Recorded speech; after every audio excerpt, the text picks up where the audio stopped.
Ladies and gentlemen, this is the main event. Fight fans worldwide, you've tuned into the #1 undisputed boxing podcast today. This is the Boxing War.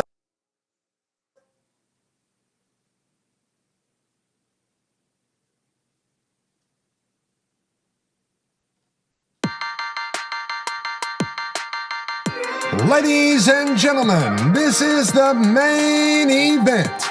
Fight fans worldwide, you've tuned into the #1 undisputed boxing podcast today. This is the Boxing Breakdown. Who are some of those trainers get?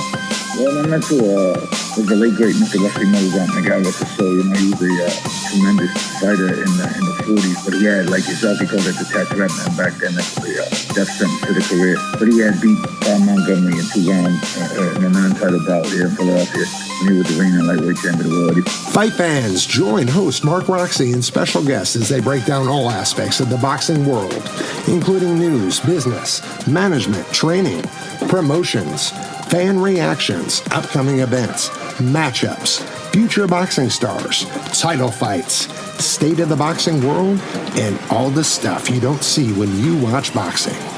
This podcast is released each week on Thursday at 8 p.m. Eastern Standard Time. Live streamed on YouTube, Instagram, and Facebook Live. It's the Boxing Breakdown, hosted by Mark Roxy.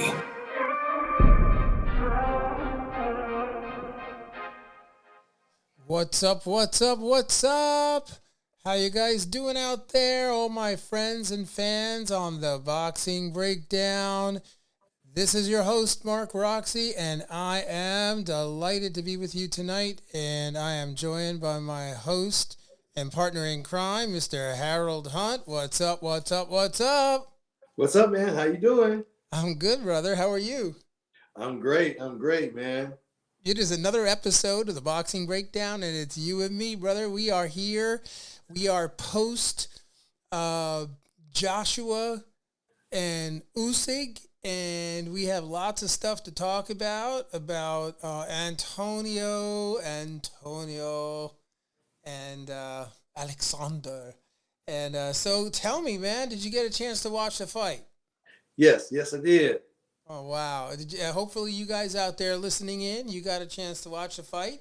And please, if you are joining us on YouTube, please make sure you hit the like and subscribe, and make sure that you get down there and throw your comments down there so we can chat you in. And we'll be sure to give you a little shout out. And we'd love to hear what you have to say, either now or when we play this back. So we have our comments here. So if you do decide to join in, do that, and we'd be delighted to answer any questions you might have. But tell me what you thought on Saturday night. Tell me what you thought. Give it to me. Hey, first of all, the entrance that AJ had was fabulous. As in, it reminded me of the Olympics. You know how they have all the pyrotechnics and the overhead shots of the stadium and all.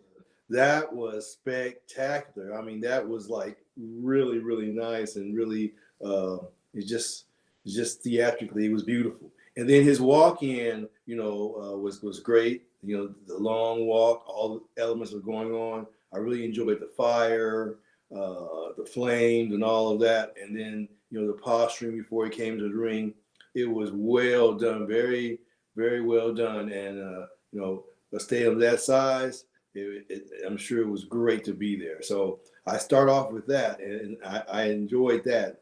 I really did. Yeah, so walk us through it for the listeners who may have not been able to tune in to the matchup, which was held on the Zone, Matchroom Boxing. Walk us through how that worked out, how it went. As in the fight itself, or the? No, as in the ring walks. Like just like how, like, try to describe that to the listeners. Well, the ring walk, of course, came in, and the stadium was completely dark. And before he came in, they let all the fireworks erupt around the rim of the stadium that was going in, that was hovering over the stadium in a sense. And if you watched the Olympics, you saw how they did that, where you have all these fireworks going on and they're in a circular type of pattern, and it's just a lot of content in the air. And that went on for a little while, and then the illumination of his walkway when he came out was kind of illuminated. And as he was walking forward, there was fire on either side, and a lot of different things were going on as far as just augmenting his walk, his ascension to the ring, if you want to say it. Right. But there was one point where he stopped, and all of a sudden, maybe 8, 9, 10 pots of fire or flames erupted on either side of him, and it was really spectacular because if you ever been close to something, you can almost feel the heat. So if you were in that arena, even though it was 60,000 people, when they lit that thing up, you could feel the flash of heat on your face just from past situations. So that was really good. And then when he made his way into the ring and all of that, so that was very theatrical. It was. The ring wasn't lit up at all until you got close to it because Usyk was already in the ring. Right. So it dark. They made it dark for Usyk. Yes. So the whole thing was just well done. And 60,000 people, they paying that type of number, then they're going to want to see a show, and they absolutely saw a show in that regard for sure. Oh yeah. So I mean, let's just talk a little bit about this because Anthony Joshua was 23 and 1 with 22 knockouts to his name, and then Usyk was prior to the fight 18-0 with 13 knockouts to his name. And so they both came into the ring with something to prove. And actually, what I find to be the most impressive about the fight is that Usyk, obviously he's not a traditional heavyweight, but it's just amazing what the performance that he was able to produce. And I wonder if you could talk a little bit about your experience of watching the fight and what you thought of it. Well, initially, the first round is so characteristic of the timber of a fight in some certain situations. Right. A basic premise of a left-handed fighter fighting a right-handed fighter properly was the entire key to this entire fight. Right. And there's a lot of people talking about this and that and this and that, and he did this and he did that. But if you want to be really basic and really to the point, what really mattered in my mind was a simple fact that, Mark, you can explain further if I don't do a good job. But if, in fact, you are a left-handed fighter, you keep your right foot outside of the right foot of the right-handed fighter. That keeps you out of the range of the right-handed fighter's power, which is the right hand. Your move is to constantly move to your right, circle to your right at all times. That keeps you out of the line of fire. But it also, as a southpaw, lines you up for your power shot, which is the straight left hand. Now, the very first round, he executed that, and he was able to hit AJ with some straight left hands initially.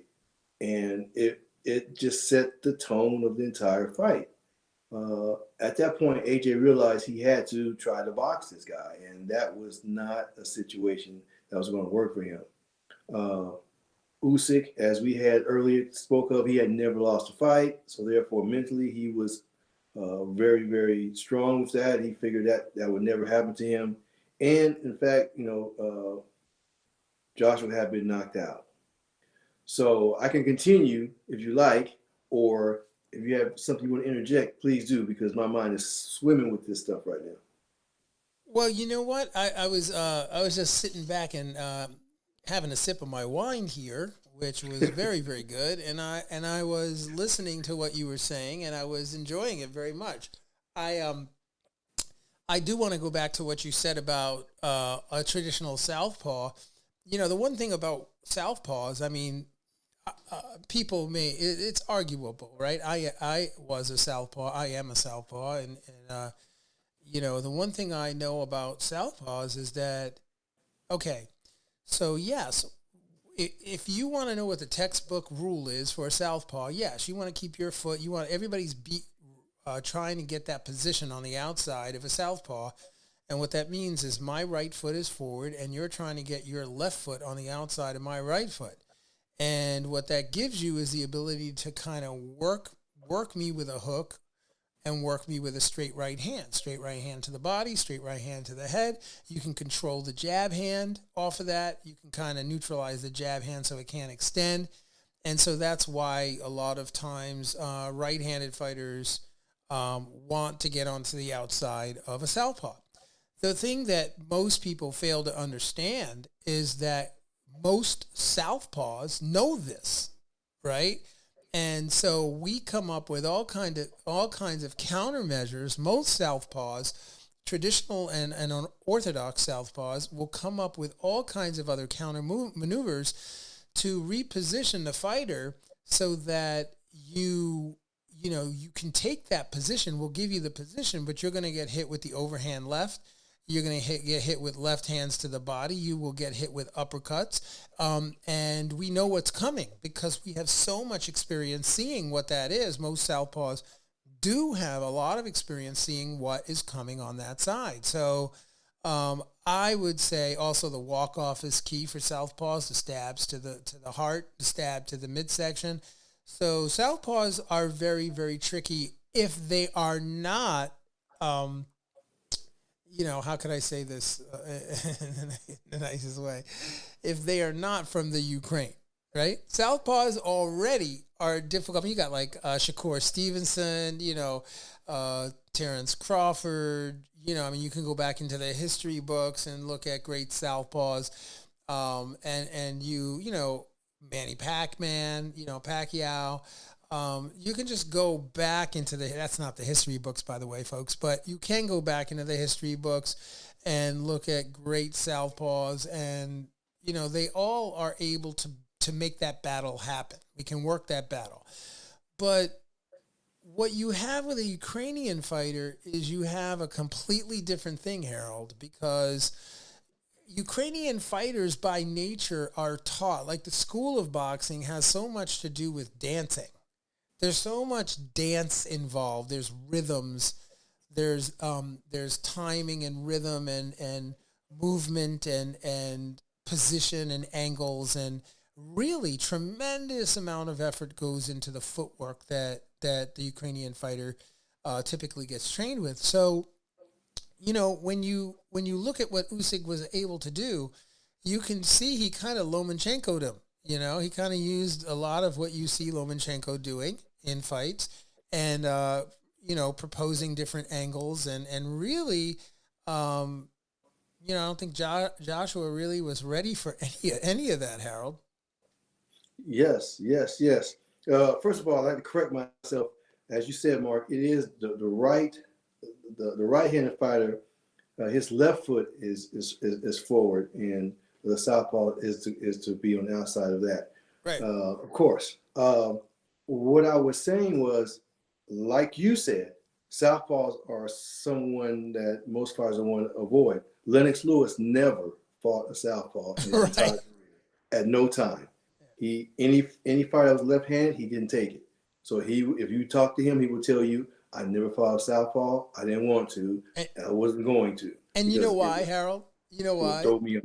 He probably got dogged in training. He probably got dogged in a sparring session or several sparring sessions. He was like, "Yo, I just don't have the mental dexterity to switch it up like that." So, and some people just can't. Like some southpaws. You know what the killer of a southpaw is? The right hand, as I know it. No. Straight right hand. Well, that's not what. Yeah, that's what people think. Yeah, but no, we get so skilled. Southpaws get so skilled at dealing with the right hand. It's not. It's not. You know what it is, Harold? It's That's another so? It's another southpaw. You know, the killer of a southpaw is another southpaw. If you're not used to fighting southpaws, you know that's real, man. Like some southpaws are not good, and I beg to think that Lennox Lewis was the kind of southpaw was the kind of fighter that was not interested in getting in the ring with a southpaw. He was like, yo, I tried that, it didn't work, I'm out. So it makes a lot of sense, you know. But you were talking about the Lomachenko situation. Yeah. Of course, we spoke earlier. Usyk is in that camp. Lomachenko's father is an influence on Usyk's training with the dance, as you will, the movement, and as you said, he Lomachenko'd him, but he came up in that same type of discipline, and he just applied it the way Lomachenko's father applied it to Lomachenko. So that was very clear to see, you know, as they moved around. However, what I saw was the moment he started moving the wrong way, Joshua won 2 rounds. He won the 5th and the 6th because Usyk was moving to his left instead of his right. Yeah. After the 7th round, he regained keeping his foot on the outside and moved. You know, he went left and right, but he moved primarily to his right outside the power. In my mind, that fight was the 10-2. 10 to Usyk, 2 to Joshua. Wow. If you want to be generous, it was 9-3. But that was it. And I clearly saw the only reason that he was able to win those 2 rounds because Usyk was coming right to him. This reminds me of Foreman and Michael Moore. That whole fight, I was on my end of my seat saying, please don't go the wrong way. Don't go the wrong way. He had the discipline not to go the wrong way. But that round where he got knocked out, he started going the wrong way midway of the round before. And he continued to go the wrong way. Yeah. And he got hit. And I saw it coming. I said, you can't, stop your discipline on keeping yourself outside. He didn't do it, and he got knocked out. So that's what I saw to this time. However, he was able to keep it, and he lost 2 rounds only because he had a little lapse. But other than that, he was successful. So Harold, you remember we spoke about this in the last podcast. For those of you that didn't hear the prelude to the Joshua Usyk fight, we actually did a podcast and we kind of talked a little bit about this. If you go back and listen to that podcast, you'll hear a lot of what we're saying now. We actually said that before, but I just felt that, first of all, if you didn't catch this on the last podcast, I was talking about how Usyk actually faced Sean Porter in the amateurs. Yes. So Usyk is a guy that truly is like a chameleon in the weight division. He's a really special kind of a fighter that could step all the way up to this weight class and do what he was able to do. So against a really, really big guy too. So very impressive, and he boxes literally like a welterweight. The way he moves around and the way his head movement is, I just don't think Joshua was ready for those angles. He wasn't really able to deal with all the footwork and the angles and the stutter steps and the feints and the double stepping and like all the stuff that was happening in the fight was just a little bit out of Joshua's privy. And he didn't do a terrible job in the fight either. I just think that Usyk had a better better game plan for the fight. Yeah, I agree totally. He really pulled him off of his game plan. He tried to box him, but he didn't have any throwaway punches, as in he was trying to land everything he threw. whereas Usyk was kind of pawing at times, Right. trying to, kind of blind him a little bit with the fakes Yep. or whatever. Peeling All him like those an jabs, onion. some of those things weren't necessarily power. Please go ahead. No, I just said he was peeling him like an onion, Harold. Yes, yes, He was peeling him.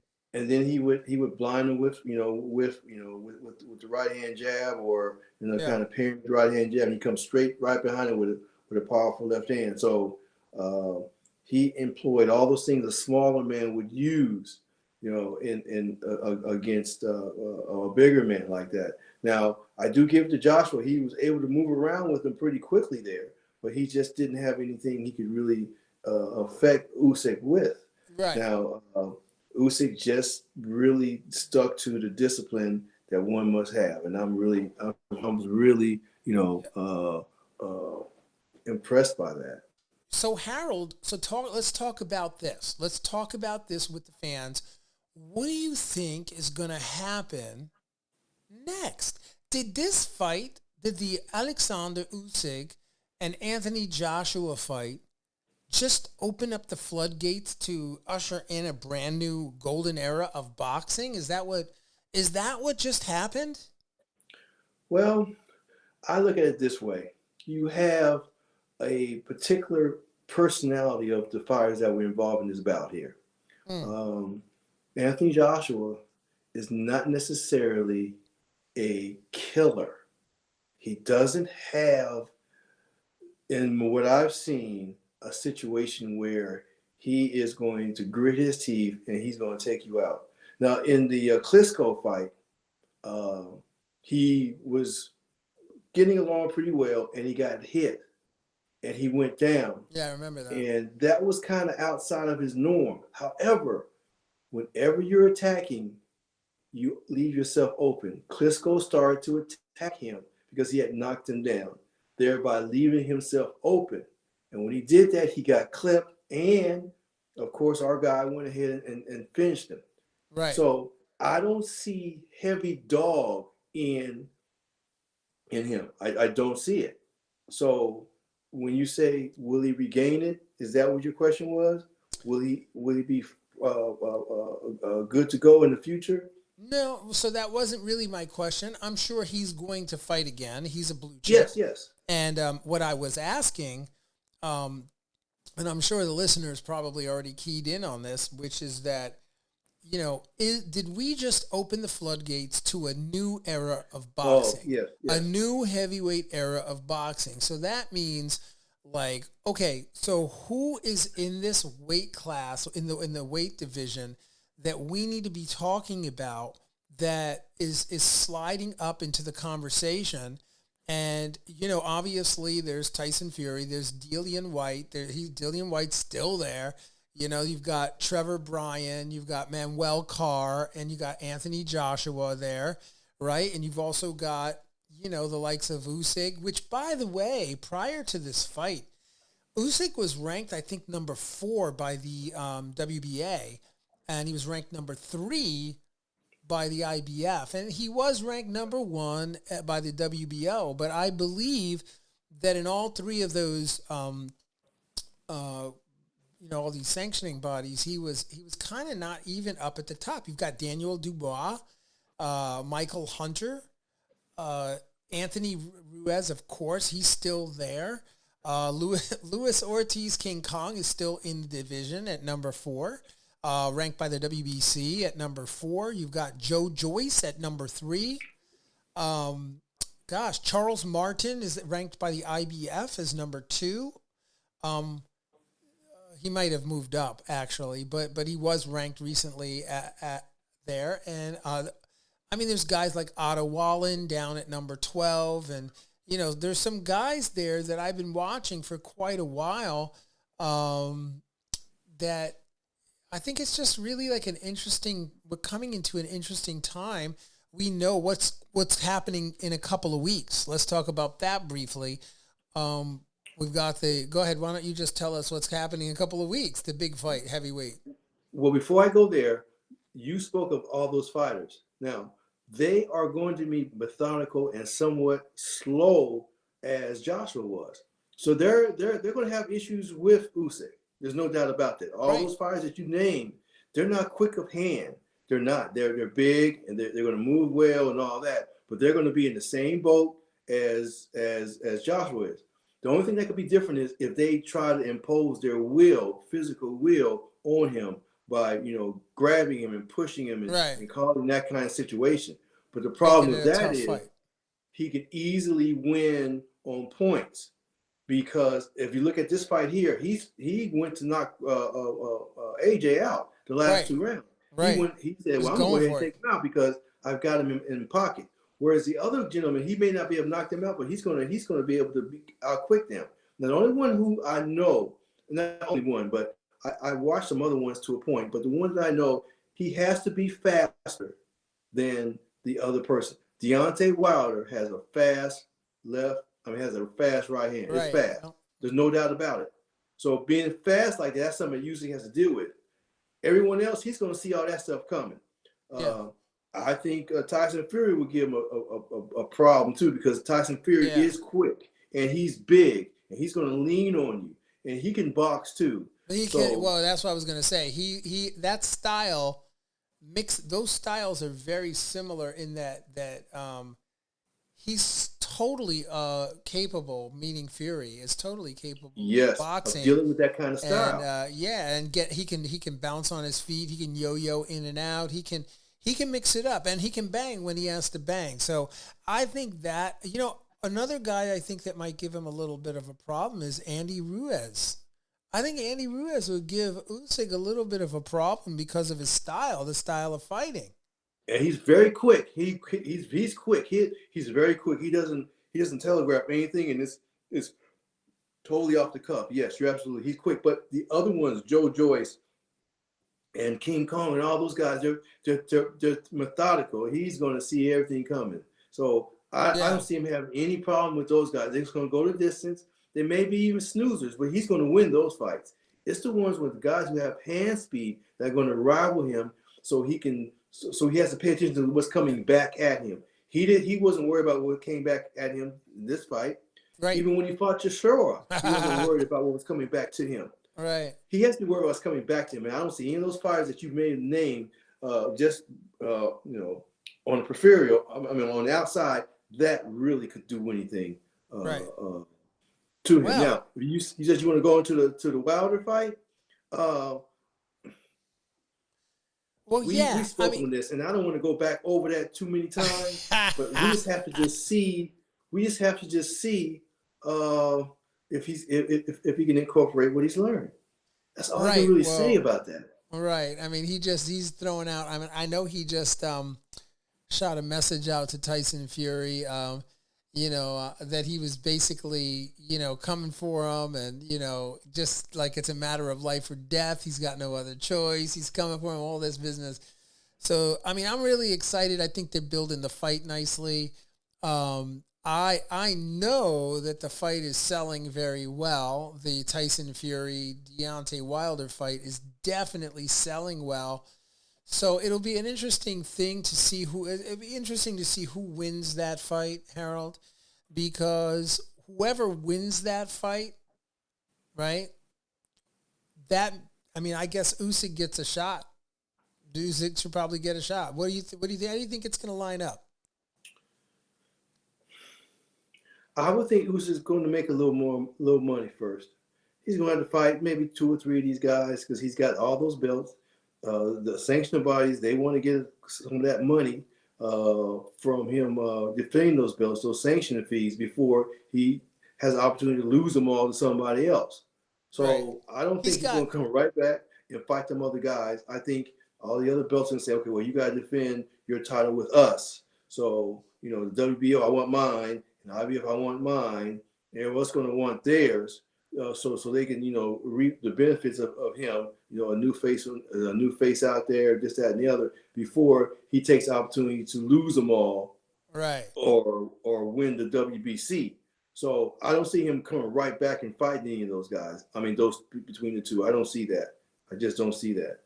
There's just too much money to be made. You just can't just give those belts away when they need to get those defenses out. Right. Yeah, no, I get that. I get that. I mean, I was just looking. I think some people are saying that Usyk is now pound for pound. Are they putting him in the Well, class for pound for pound? I think it's a Lomachenko effect, just because he moved so well and he was so astute with his application of the southpaw versus right hand type of thing, and he was beating up our boy in the last 2 rounds. Right. I wouldn't say he's pound for pound because he hasn't proven it. That's just one gentleman whose style just didn't do anything to really show him that if he could do this on a regular basis consistently, then I would put him pound for pound. But right now, I think the heavyweight division is so sensationalized, and the world Yeah. love the heavyweight champion and this, that, and the other. They're Yeah. rushing to put him there. Right. I agree with you there. If you look at his ascension, into the heavyweight division, well, at least in the last 4, 5, 6 fights, the order goes from the fight that happened the furthest away to the most recent, and I'll just call them out. He faced back in 2017. He faced Michael Hunter. And then in September of 2017, he faced Marco Huck. Then in 2018, in January of 2018, he fought Maurice Brides. And then in July of 2018, he fought Murat Gassiev. And then in November of 2018, he fought Tony Bellew. And then in October of 2019, he fought Chaz Witherspoon. And then in October of 2020, he fought Derek Chisora. And then he makes his way to Anthony Joshua. So it is a pretty impressive streak of wins to be. I mean, he's actually never lost, so I shouldn't have said it like that, because he's never lost. He's undefeated, 19 wins, 13 KOs, right, and no losses, no draws. Southpaw, 6'3", 78-inch reach. Fighting out of Oxnard, California, and is from the Ukraine. So, this guy's the real deal. He's there, Harold. He's there. He's right there. He's holding 3 belts, right? He's got 3 belts, right? He's got the IBF, WBO, and WBC, right?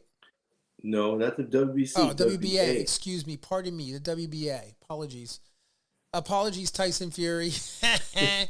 Oh boy. Okay. Well, so yeah, I mean, that's legit. So anyway, we won't beat this dead horse any further. Okay.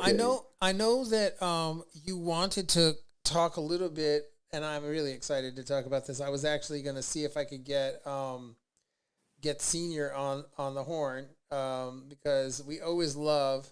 He's one of my favorite guys to have on the program. But we were talking about Teofimo Lopez and the George Kambosos fight, which it's on Launchpad, man. It's ready to go. It's on Fight TV, October 4th at 8 p.m. Eastern Standard Time. It's going down. Teofimo Lopez against George Kambosos Jr. Let's go. It's so close. I wonder what their training camps are like right now, because it's off and on. Mark, training camps. You know how they can get broken up and they don't get back on track again, and they get broken up again, they back on track. This, to me, feels crazy. There's no consistency in these training camps. There's no consistency in the event, where the event's going to be. I just see so many problems with these training camps being smooth and everything going as it should. And I think it's going to affect one or both fighters to a point where you may see a flat performance from someone. Kambosos is just hanging on. He wants to get that payday so he can change his life. Right. So he's going to do whatever he has to do. Lopez, he's got a baby coming on the way. His family just recently reconciled with his wife because they didn't like her. They thought she was a gold digger type of thing. So now she's dropping the baby. So they're kind of forced to get it. She's Excuse dropped. me. She better not be dropping the baby. What do you mean she's dropping the baby? She's gonna literally drop the baby on the floor? Excuse my street vernacular. She's having a child, and usually that can galvanize a family, and all things are put aside. When a new life is coming into the family to further the legacy. So a lot of those kind of things are kind of put aside. But he's dealing with that. He's dealing with the change of the venues. He had the COVID. I just don't see his training being smooth at all. When do I go in? Can I cannot go in? Do I want to sit with my wife? This, that, and the other. And Kambosos he hasn't seen his kids. He's been away from his family. I mean, there's so many things going on. I think one of them going to have a flat performance. I really do, and I don't know which one. Wow. So it's just how I see it. Of course, you being a trainer, you may be able to shed some light on what I'm thinking. I'm just on the outside of that, but I believe you need to have a smooth training camp so you can perform. And if it keeps being broken up, not only physically as in your workout, but mentally, are we going to be in Australia? No, we're going to be in here. We're going to be there. It's so all over. Right. Well, I mean, I think you raised some really, really powerful and alarming concerns about the fight. And I definitely can see how you would come to the conclusion that one or both of them may miss the mark on the performance. I definitely agree with you.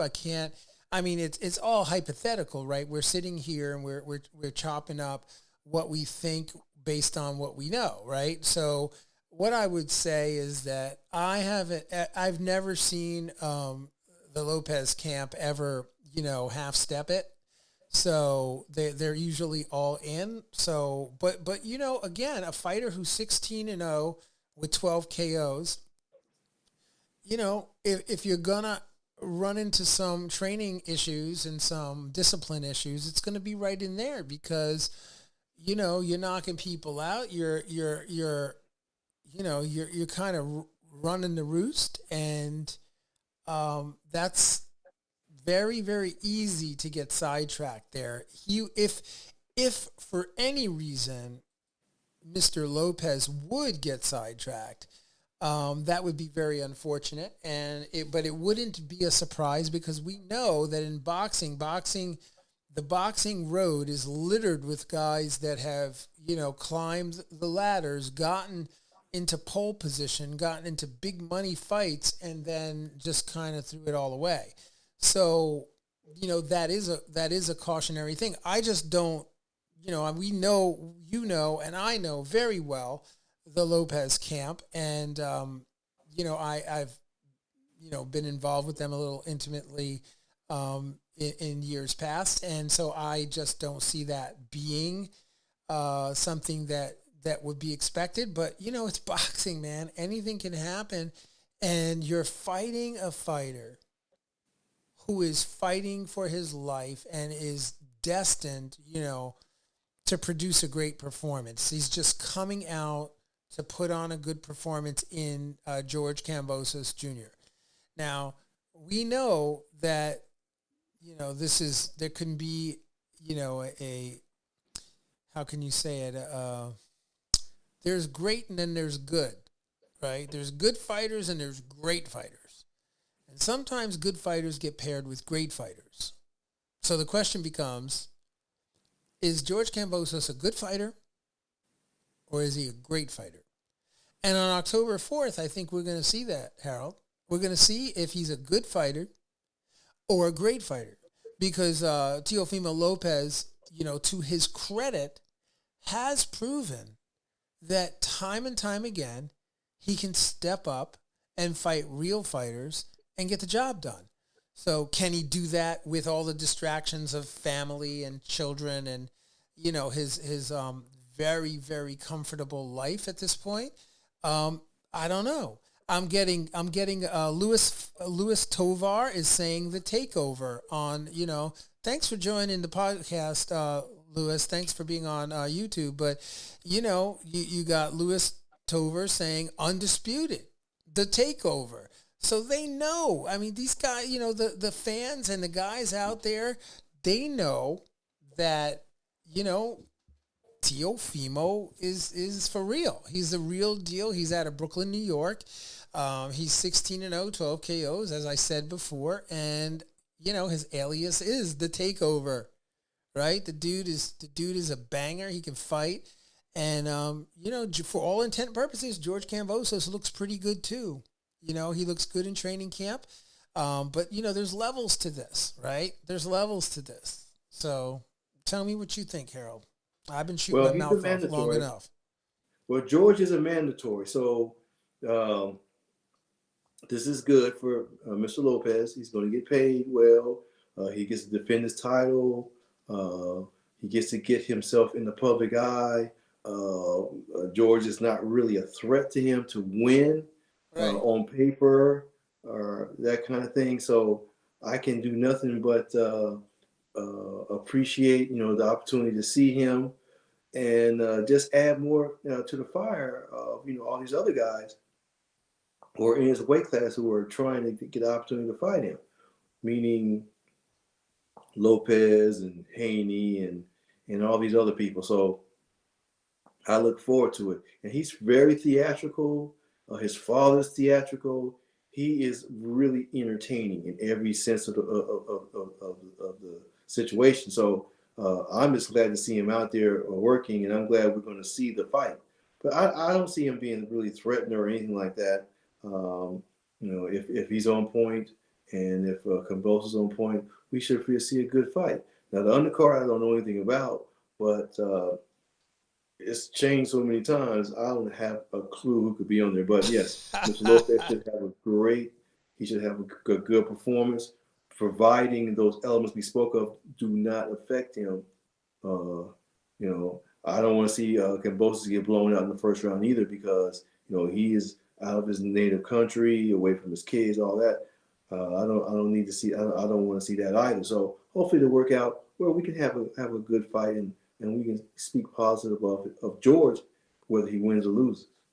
Right. Well, listen, if you're listening out there on Apple Podcasts or anywhere you get your podcast, Alexa podcast, whatever, make sure that you share the podcast, tell your friends about the podcast, right? If you're on YouTube, make sure you hit the like, subscribe, just bang it real hard. Hit that thing real hard and subscribe, like it, and share it, man. Share it with other people that are wanting to get into the conversation about boxing. We love to chop up boxing. And that's what's up, man. And leave your comments, because your comments really we'll make sure we put them up on the screen, and we want to include you as much as possible in the conversation for sure. Right, Harold? That's right. Thank you, man. Luis. Exactly. So, just to switch gears a little bit, real quick, Harold, I just wanted to say that for the listeners out there, I'll list a couple of the upcoming boxing bouts that are coming up on the schedule, just so you have an idea of what's coming up, so you know where to tune in and where to check out the upcoming boxing events. We have Eubank against Muratov on Sky Sports, October 2nd at 2 p.m. Eastern Standard Time. And then we have Lopez versus Kambosos on Fight TV, October 4th at 8 p.m. Eastern Standard Time. Fowler versus Smith on The Zone, October 9th, 2 p.m. Eastern Standard Time. Foster versus Cunningham on BT Sports, October 9th at 2 p.m. Fury versus Wilder 3, the Big Kahuna Plus Fox pay-per-view, October 9th at 9 p.m. Eastern Standard Time. Navarrete versus Gonzalez, ESPN Plus, October 15th at 11 p.m. Eastern Standard Time. And guess what? Fury versus Hammer, Sky Sports, October 16th, 2 p.m. Eastern Standard Time. And, of course, Garcia versus Martin on the Zone, October 16th at 9 p.m. And I'm going to leave it. Actually, I'm not going to leave it, because I wanted to get to this last one here. We've got Revis versus Jennings, October 22nd at 8 p.m. Eastern Standard Time. I'm not sure if that's televised actually. And then Stevenson versus Herring on ESPN. That's a must-see TV on ESPN. Good job, Top Rank, October 23rd at 10 p.m. Eastern Standard Time. And the last two would be White versus Wallen on the Zone, October 30th, 2 p.m. Eastern Standard Time. And here, this is the one that I cannot wait for. Canelo Alvarez versus Caleb Plant, Showtime pay-per-view, November 6th, 9 p.m. Eastern Standard Time. Man, there's so much stuff floating around about that. Yeah, Caleb Plant is going all in with the mental games. He got T-shirts out there with syringes on them saying that our boy is a drug cheat and that he doesn't understand English, so he used the word MF in a way that he didn't need to. And he's just really going all in. He sure is. Like we spoke earlier, if in fact you go in there angry, you can make mistakes. And he is really trying to get Canelo angry so Canelo makes mistakes. However, when Canelo gets mad at someone, he really beats him up, though. He doesn't lose his movement. Oh, look at that. The undisputed champion of the world. That's a beautiful. Where did you get that, sir? Y'all know where I got that. That's a Teofimo Lopez special, man. And look, all I'm saying is I was very neutral just now about, expressing the Kambosos fight. I'm a very neutral. You guys know that. Everybody who knows me knows that I'm like Switzerland. I keep things neutral. But I will tell you, I'm wearing my shirt. I got Luis Tovar here on YouTube who's making comments here, and I just wanted to sport my takeover jersey here so you could see. I got the takeover jersey on as well. So, yep, I get it. And but we were talking about Plant and Canelo. No, man, no, I'm not talking about Plant and Canelo, because you know what? If that's like, when you're waiting for like Christmas, I don't know if you celebrate Christmas, but if you're waiting for Christmas and it's like you can't sleep, and you're up and you're tossing and turning. I don't want to do that. I'm waiting for this fight so much, so I try not to think about it too much, because if I do, I won't be able to sleep. This is going to be Caleb Plant and Canelo Alvarez. That is going to be an explosive fight. These guys have a lot of bad blood for one another, Harold. They do not like each other. They don't. And, one of them scratched the other with his nail. No, I'm kidding. It wasn't his nail. It was the glasses. I know. But, he's got a cut over his eye. This is happening. There's all kinds of memes on Facebook and YouTube and all Snapchat, everywhere. TikTok is like, when Canelo uses the word, the mother word, and what that means, like he's used it 1,000 times, right? But when Caleb Plant uses it, and it didn't actually mean anything about about Canelo's mother, it's just I don't know. He used it in the connotation that he desired at the present time. He said, I'm going this way because I want some issue. So he did, though. He did that. But it's all beautiful stuff. I mean, think about it. We're talking about it. It's floating around. All it's doing is bring interest to the fight. Yeah, but Harold, listen, Harold, Canelo, this is for you. Canelo, listen to me. You must listen to me right now. No te tiren la golpe en la cabeza hasta la pelea, which means don't throw your punches now before you get to the fight. That Spanish was probably a little broken, but don't hurt him now. Don't beat each other up now, all right? Don't do anything where you're going to get suspended or anything like that's going to happen, or he gets a cut and now he can't fight because he's cut, and we got to postpone the fight, and there's this and there's that. Don't be, letting anybody slip any kind of hamburger juice into your drinks, or, You know, Oh, you don't, going in too? dude. Oh, Mark, Listen, no, Mark. I'm saying, do not let anybody slip any hamburger juice into your drink where now you don't pass the drug test, or you got a cut on your eye. You guys gotta listen. You gotta man up, get with it. Don't do anything to mess up this fight because it's going down, and we're gonna see who's real. We're gonna see who's real in this fight. There'll be no more press conferences with them on the same stage. That's done.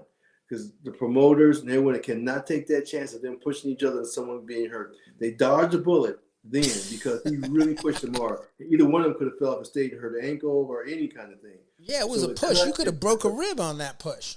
Anything could have happened. So right now, they'll be, if there are any further press conferences or anything like that, they will not be in the same room. Period. That will not happen. That's done. They cannot let that money get away because these guys have, bravado. But I wonder. You think there's any kind of fear associated with that push like that? Because that was a push, man. That was like, there's so many people who are analyzing the whole situation. Yeah.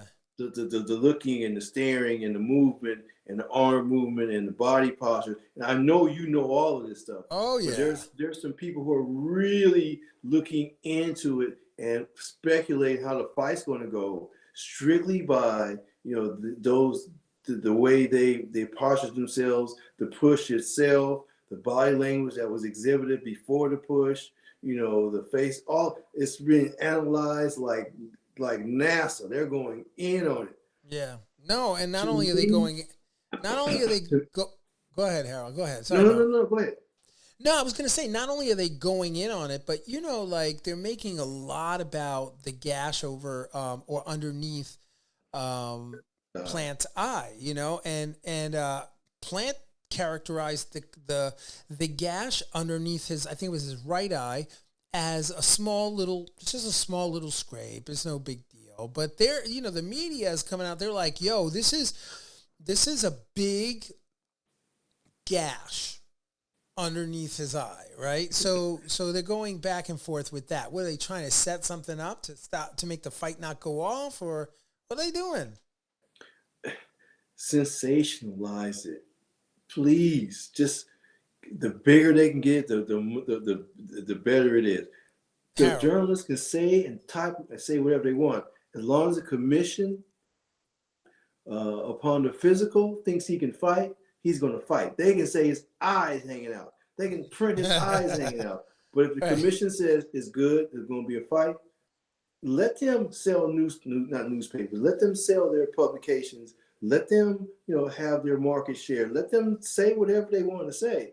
But the commission has the final word, and the commission says already there's going to be a fight. So they can say or do whatever they want to do. Now, as far as the posture is concerned, pushing and all that kind of stuff, I looked at it, and I don't know body language, all that kind of stuff as you would, Mark. But to me, a Plant wasn't necessarily exhibiting any ring type of situation. He was in a street mode where you get in the pocket with somebody. You have no intention of hitting them or fighting them, but it's a verbal thing mostly. Now, Canelo was completely different. His body language, to me, exhibited he was ready to throw his hands. And when that happened, he automatically went to a natural a chin tuck, left-right combination. It was just he did a pullback. No, he pulled back, right hand, left hook. He actually pulled back off the shot. Right. He knew exactly what he was doing. Right, and that's my point. Plant had no inclination of that. Yeah, Plant was simply posturing as you do in the street, and that's what happened. So if you try to say Plant's going to be this and he's going to be that in the ring, there's no basis for that in my humble, uneducated body language opinion. Right. He just showed me the street posture, but Canelo was always in the actual fight posture in that instance. Right. Well, I agree, and I think that if there's no sacred place, it's at the face-off. If you can't face off with another man and stare into his soul and crack that soul and crack that will on the line, toeing the line, without punching them, then, you know, I'm a little concerned about that because there's some self-control issue there. You know, that you gotta, you know, first of all, that's a sacred spot to be in. And you can shoot your mouth off. You can say all you want, but when you start hitting and and you start, you know, knocking people out there at the line, you know, there's no sacred place, man. You can't even toe the line. You have to like be 6 feet apart because, you know, the next time they get close to one another, you know, who can't control themselves. It's not a good look. It's not a good look for the sport. Yeah, I don't know. I think there's a lot more to that body language, as you said earlier, that the viewers and the listeners are going to definitely want to pay attention to, because it just kind of gave me a different perspective that I hadn't had on who I believe would win the fight. So, you know, I'm not going to share with, you know, specifically who I believe will win the fight, but don't ask me because I got mine already. Okay, I believe that. I already know what you think, so I'm pretty sure I got your picks pegged. But you know, as we get closer to that fight, we will break that fight down. I cannot wait to do a breakdown. I'm gonna go all in for that breakdown, you guys. I'm gonna really that one's gonna be a very, very good breakdown. It's gonna be scientific. I'm gonna really share some things with you that I normally don't share on the podcast because, you know, right? I got my tricks. Got my tricks on this side. I got my tricks on this side, right? So I make sure that I try not to divulge too many tricks on the air. But yeah, I want to teach me, man. From your standpoint as a trainer, I want to. I got to be fair to the fighters I work with too, because, you know, if I share too many of the technical stuff on the air of the way that I would approach a particular fight or something, that, you know, I mean, that's not fair to my fighters, right? Because then the opponent's going to be listening in. They're going to be like, oh, I know what he's going to do. No, not a chance. You have to be measured. You have to be measured with your explanation, correct? Yeah, well, I don't know if I mean, you guys probably don't think I'm measured. If you do, put it in the comments. If you think I'm measuring, I'll make sure I pour some extra sugar on that. I'm not going to measure, man. I'm just trying to really be in my authentic self and really just share with you what, you know, boxing, just what I believe about boxing. You know, I'm also, you know, speaking of that, another fight that I'm really, really looking forward to is to see Fulton back in. I want to see Fulton against Figueroa. Cool boy Steph. Yeah, that's right. Fulton's going to be in versus Figueroa Jr. On Showtime in November. That's like Thanksgiving week. That like November is a great fight. Figueroa does not take a backward step. He can take a punch, and he's vicious. Yeah. No, that's going to be and Tim Zoo's back in the ring against Takashi Inoue, right? That guy who's actually on the pound for pound list. So Tim Zoo's stepping up big time, man. That's a big step up for him. And that's on November. Two Inoues on that list. There's you know, the monster, and then this guy who are actually on that top 10 pound for pound list. Yeah, that's November 17th. I don't know if they're relatives or they may share the same surname. Oh, okay.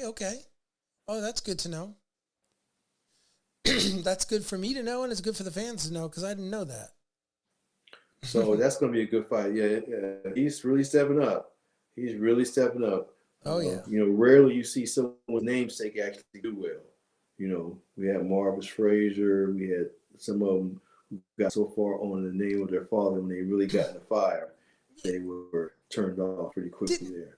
Didn't Ricky Hatton's son just fight recently? Yeah, he's fighting.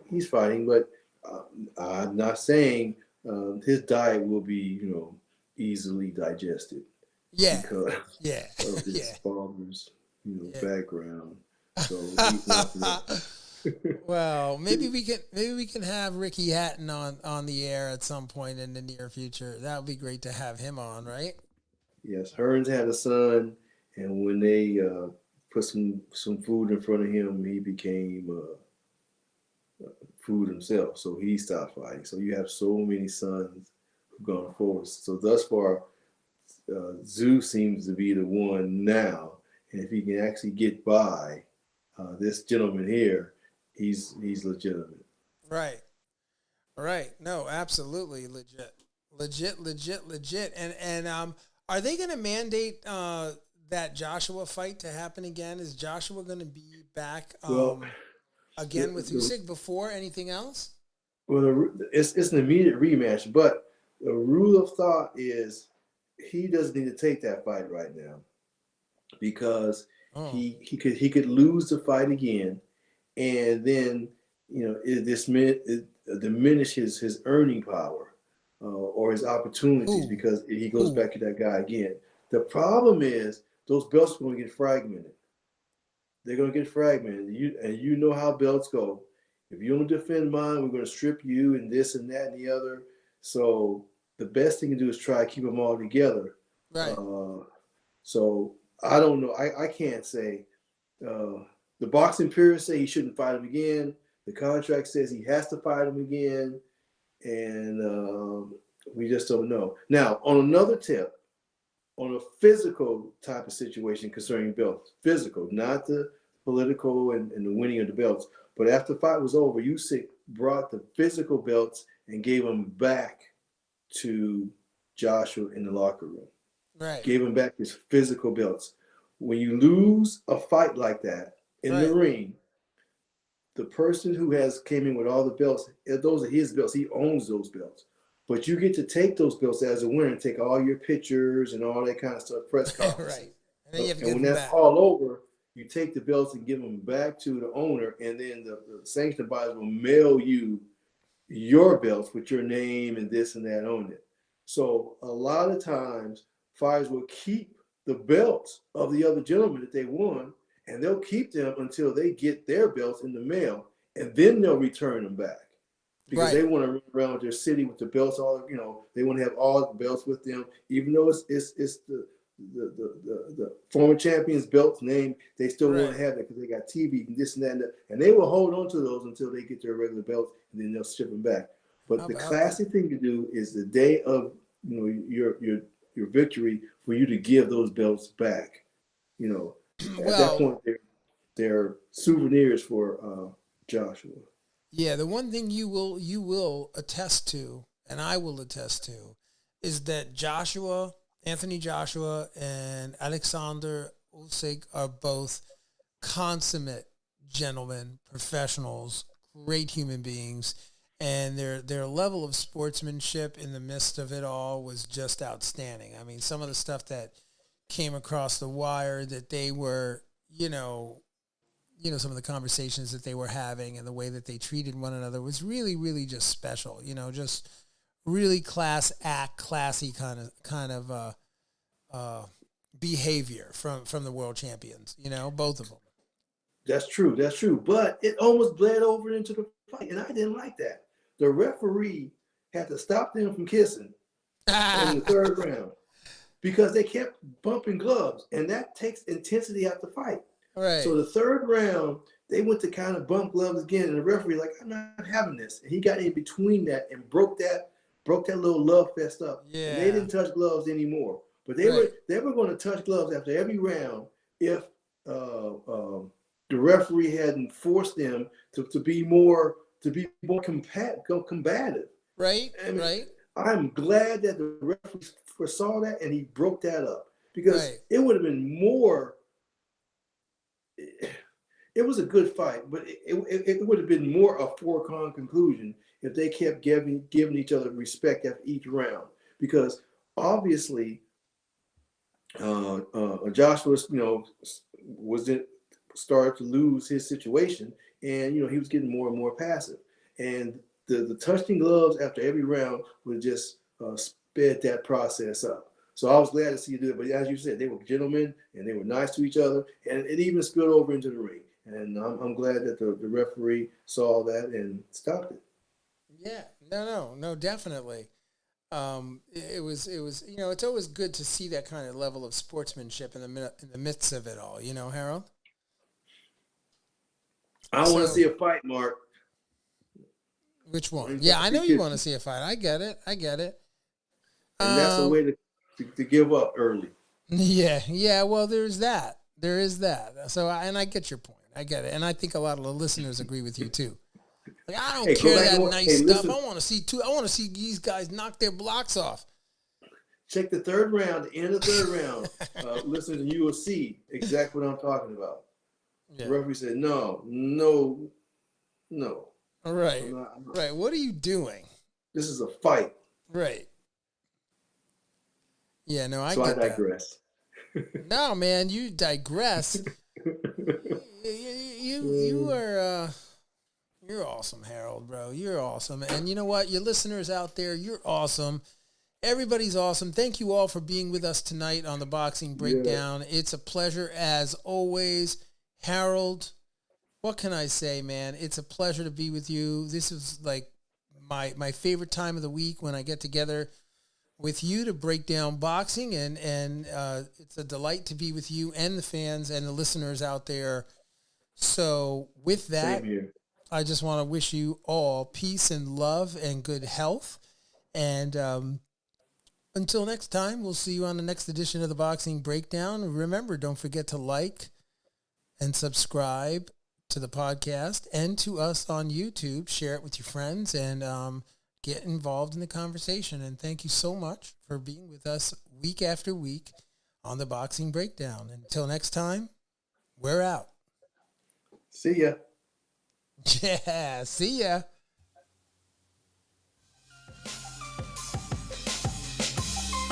Fight fans, join host Mark Roxy and special guests as they break down all aspects of the boxing world, including news, business, management, training, promotions, fan reactions, upcoming events, matchups, future boxing stars, title fights, state of the boxing world, and all the stuff you don't see when you watch boxing. This podcast is released each week on Thursday at 8 p.m. Eastern Standard Time. Live streamed on YouTube, Instagram, and Facebook Live. It's the Boxing Breakdown, hosted by Mark Roxy.